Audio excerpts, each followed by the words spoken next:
नमस्कार। आप सभी सुनने वालों को, बहन भाइयों को मेरा नमस्कार। आज हम लोग जानेंगे ब्रह्मा जी की रची हुई अनेक प्रकार की सृष्टि।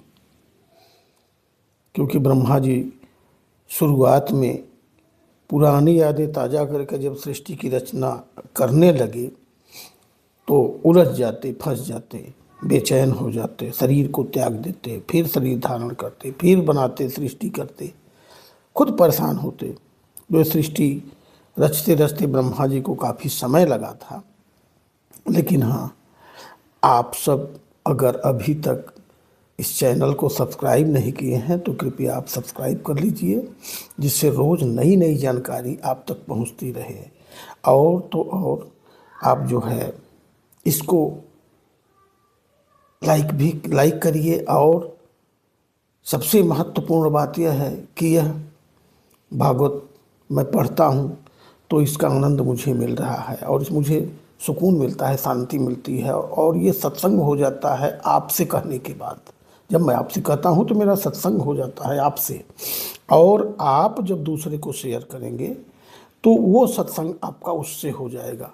इस तरह जानकारी आगे बढ़ती रहेगी, लोगों को नई नई जानकारी मिलती रहेगी। तो ब्रह्मा जी की सृष्टि पर हम लोग चलते हैं, इनका वर्णन समझते हैं। अपनी माया से बारह रूप धारण करने वाले श्री हरि की रसातल से पृथ्वी को निकालने और खेल में ही तिरस्कार पूर्वक हिरणाक्ष को मार डालने की लीला सुन विदुर जी को बड़ा आनंद हुआ। जिसकी गति को जानना अत्यंत कठिन है वह प्रभु, उस जीवों के प्रारब्ध, प्रकृति के नियंता पुरुष और काल, इन तीन हेतुओं से तथा भगवान की सन्निधि से त्रिगुण में प्रकृति में क्षोभ होने पर उससे महत्त्व उत्पन्न हुआ। दैव की प्रेरणा से रज प्रधान महत्त्व से वैकारिक माने सात्विक, राजस और तामस तीन प्रकार का अहंकार उत्पन्न हुआ। बोलते हैं लोग रजोगुण, सतोगुण, तमोगुण। उसने आकाश आदि पांच पांच तत्वों के अनेक वर्ग, जैसे पंचतन मात्र, पंच महाभूत, पांच ज्ञानेन्द्रिय, पांच कर्मेंद्रिय और उनके पांच पांच देवता प्रकट किए, अनेक वर्ग प्रकट किए। वे सब अलग अलग रहकर भूतों के कार्य रूप ब्रह्मांड की रचना नहीं कर सकते थे। इसलिए उन्होंने भगवान की शक्ति से परस्पर संगठित होकर एक सोने के समान अंडज की रचना की, स्वर्णवर्ण अंड की रचना की। वह अंड चेतना शून्य अवस्था में 1000 वर्षों से भी अधिक समय तक कर्णाब्धि के जल में पड़ा रहा। फिर उसमें श्री भगवान ने प्रवेश किया। उसमें अधिष्ठित होने पर उनकी नाभि से सहस्र सूर्यों के समान अत्यंत देदीप्यमान एक कमल प्रकट हुआ, जो संपूर्ण जीव समुदाय का आश्रय था। उसी से स्वयं ब्रह्मा जी का भी आविर्भाव हुआ। उसी से हुआ है ब्रह्मा जी का भी आविर्भाव, कमल से। जब ब्रह्मांड के गर्भ रूप जल में शयन करने वाले श्री नारायण देव ने ब्रह्मा जी के अंतःकरण में प्रवेश किया, तब वे पूर्व कल्पों में अपने ही द्वारा निश्चित की हुई नाम रूपमयी व्यवस्था के अनुसार लोकों की रचना करने लगे। सबसे पहले उन्होंने अपनी छाया से तामिश्र, अंधतामिश्र, तम, मोह और महामोह, यो 5 प्रकार की अविद्या उत्पन्न की। ब्रह्मा जी को अपना वह तमोमय शरीर अच्छा नहीं लगा, अतः उन्होंने उसे त्याग दिया। एक बार त्याग दिए, हो गया। उनसे ब्रह्मा जी को लगा कि ये ठीक नहीं है, इसको त्याग देते हैं, शरीर को ही छोड़ने लगते हैं ब्रह्मा जी। तब जिससे भूख प्यास की उत्पत्ति होती है, ऐसी रात्रि रूप उस शरीर को उसी से उत्पन्न हुए यक्ष और राक्षसों ने ग्रहण कर लिया। उस समय भूख प्यास से अभिभूत होकर वे ब्रह्मा जी को ही खाने दौड़े और कहने लगे, इसे खा जाओ, इसकी रक्षा मत करो, क्योंकि वे भूख प्यास से व्याकुल हो रहे थे। ब्रह्मा जी घबराकर उनसे कहा, अरे यक्ष राक्षसों, तुम मेरी संतान हो, इसलिए मुझे भक्षण मत करो, मुझे मत खाओ, मेरी रक्षा करो। उनमें से जिन्होंने कहा खा जाओ वे यक्ष हुए, और जिन्होंने कहा रक्षा मत करो वे राक्षस कहलाए। फिर ब्रह्मा जी ने सात्विकी प्रभा से देदीप्यमान होकर मुख्य मुख्य देवताओं की रचना की। उन्हें क्रीड़ा करते हुए ब्रह्मा जी के त्यागने पर उनका वह दिन रूप प्रकाशमय शरीर ग्रहण कर लिया। इसके पश्चात ब्रह्मा जी ने अपने जांघों से, जघन देश से कामासक्त असुरों को उत्पन्न किया। वे अत्यंत काम लोलुप होने के कारण उत्पन्न होते ही ब्रह्मा जी की तरफ दौड़ पड़े।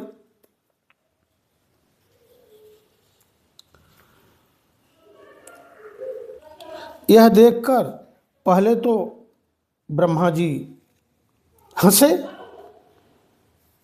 किंतु फिर उन निर्लज्ज असुरों को अपने पीछे लगा देख भयभीत और क्रोधित होकर बड़े जोर से भागे। दौड़ लगा दिए ब्रह्मा जी कि आफत कहाँ से पैदा कर दिए हम असुरों को। तब उन्होंने भक्तों पर कृपा करने के लिए उनकी भावना के अनुसार दर्शन देने वाले शरणागत वत्सल वरदायक श्री हरि के पास जाकर कहा, परमात्मन मेरी रक्षा कीजिए। मैंने तो आपकी ही आज्ञा से प्रजा उत्पन्न की थी, किंतु यह तो पाप में प्रवृत्त होकर मुझको ही तंग करने चली है। नाथ, एकमात्र आप ही दुखी जीवों का दुख दूर करने वाले हैं, और जो आपकी चरण शरण में नहीं आते उन्हें दुख देने वाले भी एकमात्र आप ही हैं। प्रभु तो प्रत्यक्ष सबके हृदय की जानने वाले हैं। उन्होंने ब्रह्मा जी की आतुरता देखकर कहा, तुम अपने इस कमल काम कलुषित शरीर को त्याग दो। भगवान के यों कहते ही उन्होंने वह शरीर भी छोड़ दिया। ब्रह्मा जी बार बार मर रहे हैं, जी रहे हैं, बढ़ रहे हैं, जी रहे हैं। जब थोड़ी सी गड़बड़ी हो जाती तो खुद बेचैन हो जाते और शरीर को ही छोड़ देते। ब्रह्मा जी का छोड़ा हुआ वह शरीर एक सुंदर स्त्री संध्या देवी के रूप में परिणित हो गया।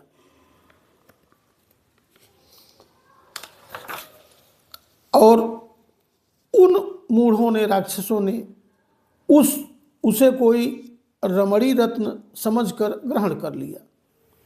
तदनंतर ब्रह्मा जी ने गंभीर भाव से हंसकर अपनी कांतिमयी मूर्ति से, जो अपने सौंदर्य का मानो आप ही आस्वादन करती थी, गंधर्व और अप्सराओं को उत्पन्न किया।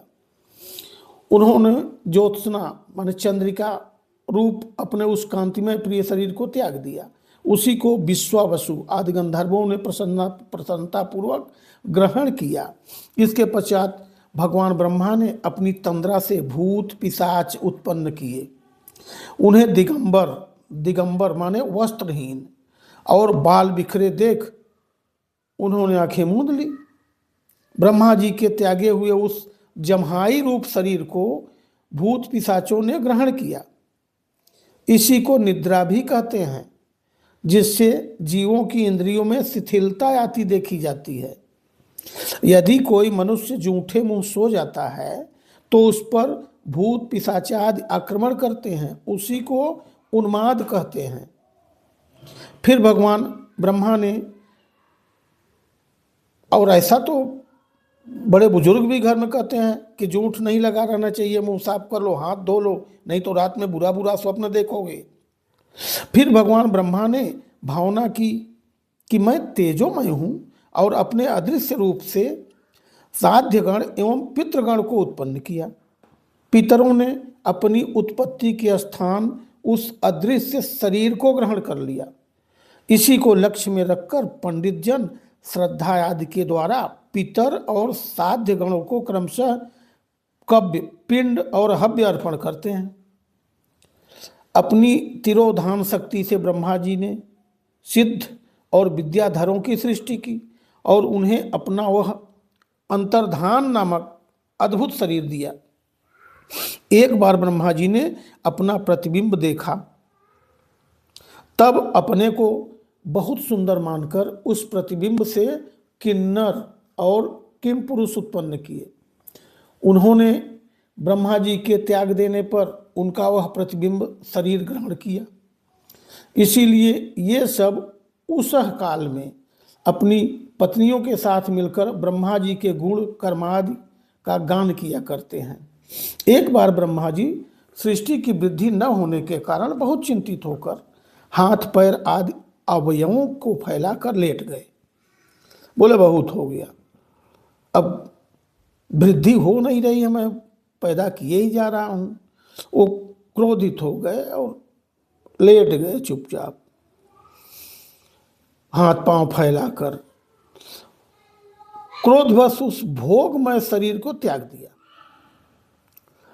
उससे जो बाल झड़कर गिरे वे आही हुए तथा उसके हाथ पैर सिकोड़ कर चलने से क्रूर स्वभाव सर्प और नाग हुए, जिनका शरीर फण रूप से कंधे के पास बहुत फैला होता है।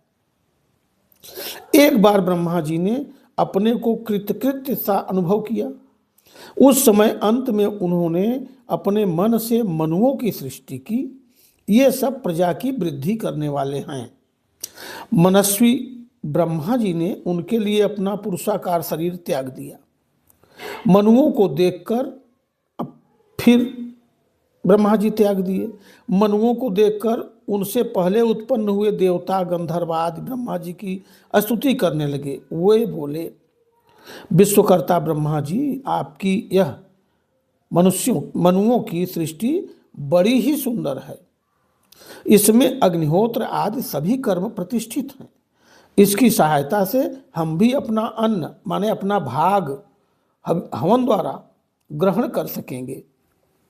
फिर आदि ऋषि ब्रह्मा जी ने इंद्रिय संयम पूर्वक तप, विद्या, योग और समाधि से संपन्न हो अपनी प्रिय संतान ऋषिगण की रचना की और उनमें से प्रत्येक को अपने समाधि, योग, ऐश्वर्य, तप, विद्या और वैराग्यमय शरीर का अंश दिया।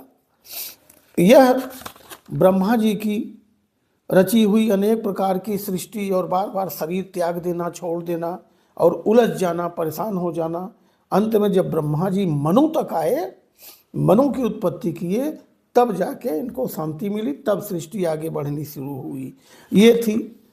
ये आज सृष्टि का वर्णन था।